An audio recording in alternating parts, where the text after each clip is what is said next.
he is in some ways a mystery figure, I will say that as far as,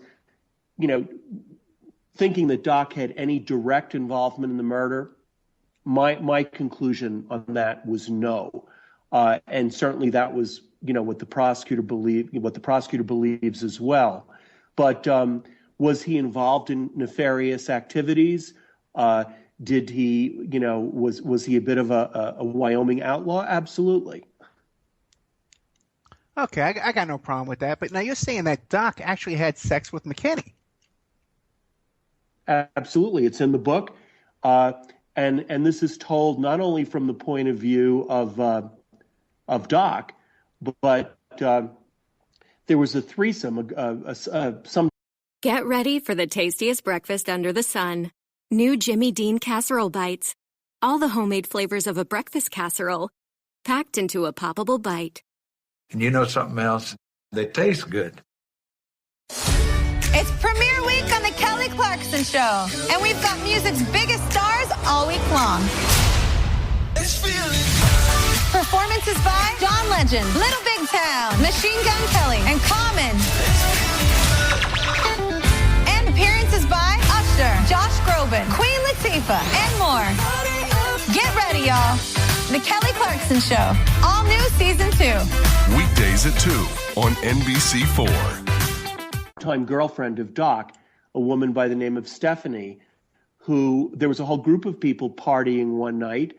A couple of women, Doc O'Connor, Aaron McKinney, Matthew Shepard, the limousine. They partied in town outside a bar.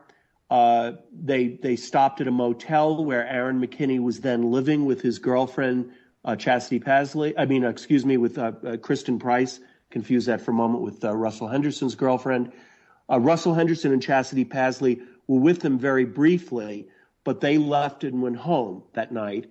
And Aaron McKinney and his girlfriend were fighting because Aaron McKinney wanted to stay out partying that night. Well, it turned into an all-night party.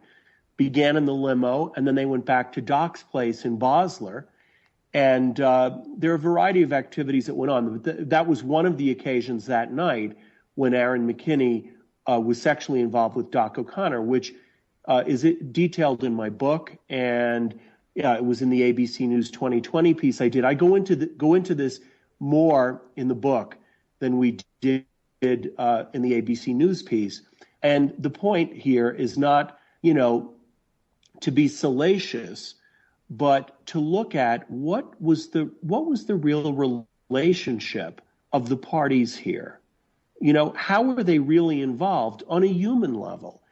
And on, this particular party, there are two named sources in the book, two women who were in the limousine that night, who went to Doc's place that night, and their stories, one of them appeared on camera in the 2020 story, and there's a second one that we filmed, but it was not in the final story. Both women are in the book and are named, and their stories match up exactly in terms of what went on that night, what they saw.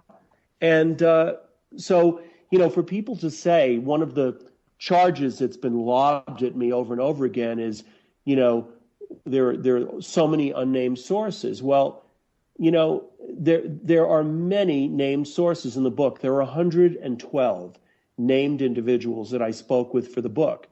And these two women that I'm describing right now, they're named. There are a few instances where, when I was talking with people that were still involved in illegal activities or people still working in law enforcement, where they would only talk with me on the condition of anonymity, that I not use their name. But no, there's ample evidence as far as the pre-existing friendship and relationship between Aaron McKinney and Matthew Shepard. Now, but what about, is there any evidence of a sexual relationship between McKinney and Shepard? Oh, yes, absolutely. That there quite a bit. There's a source that, I've introduced for the first time in the book, a young man by the name of Ted Henson. And he was a friend of Matthew. He met Matthew years before this crime occurred.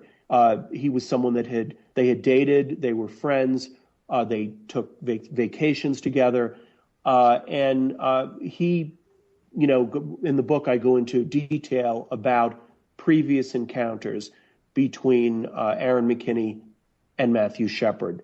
And in one instance, a threesome in which Ted Henson was also involved. But Ted Henson spoke about, meeting. He and Matthew were at a Denver bar. This was the year before the crime happened, when he was at a bar with Matthew, when Aaron McKinney was at that same bar with Doc O'Connor in Denver. Now, what about also in the book? Yeah. Did the police investigate this? Please. Like the two women in the back of the limo? Did the police talk to these people, or just you? No, they did not. And again, it's one of the pieces that I look into, the discrepancies between, the discrepancies in certain aspects of the police investigation. They were really looking, to build a case, to build a case ultimately around, felony murder, and the murder committed in the course of, a robbery. And so they were in my opinion, quite selective in what they went after. And there is no doubt that they knew information about methamphetamine, and they chose not to really pursue that. I mentioned in the book, I use a particular police report where Matthew Shepard's friend, one of the two that helped spread the story about the anti-gay hate crime, right, Alex Stroud, told police officers that Matthew had gotten involved with methamphetamine and cocaine when he was living in Denver. And, it was ignored. And there are other people that I've spoken with. Let me mention that when I did a book event in Laramie in February, there was the family that owned at the time the Fireside Bar, where all of these guys met up. The Mickelson family. Matt Mickelson was the manager. His parents came out that evening. His brother may have come, although I didn't talk with him. But anyway, they were quoted in the newspaper the next day saying to the reporter for the Laramie Boomerang, "We knew this at the time when it happened. When the police first came around questioning at the bar, we told them these guys are all involved with meth and this was about drugs." They said they didn't want to hear that at the time, and they went in a different direction here. But wait a second, but I really can't blame the cops, because look, here they had this big giant media machine with this sympathetic victim, that he was a gay-bashed victim, murdered because of sexual preference. Why would they want to dirty up their victim by saying he was a drug involved in drugs when they had it on a silver platter? Well, they had one piece of it on a silver platter, except the motives that they had for the crime simply, the central motive. Now, I can say, as far as the prosecutor is concerned, the prosecutor was not arguing. He never argued that this was an anti-gay hate crime. He argued that they wanted to rob Matthew Shepard, and it was in the course of robbing him that they ended up killing Matthew.